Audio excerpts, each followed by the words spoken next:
Arestado ang isang lalaki na kinilala sa alias na Naldo, 31 anyos na residente ng Juliville, Barangay Tigato, Buhangin, Davao City.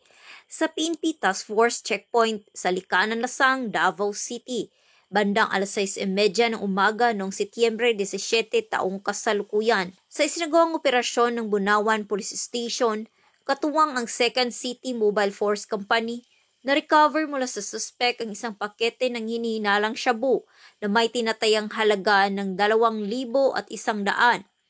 Agad namang ipinaalam ng tauhan ng Bunawan Police Station sa suspect ang kanyang makarapatang konstitusyonal sa wikang kanyang naunawaan.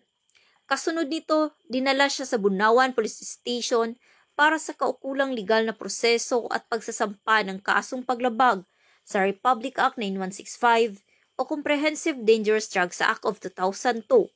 Patuloy namang tinitiyak ng mga otoridad ang kanilang walang humpay na paglaban sa mga iligal na droga bilang bahagi ng kanilang layunin na mapanatili ang isang ligtas at maayos na pamayanan.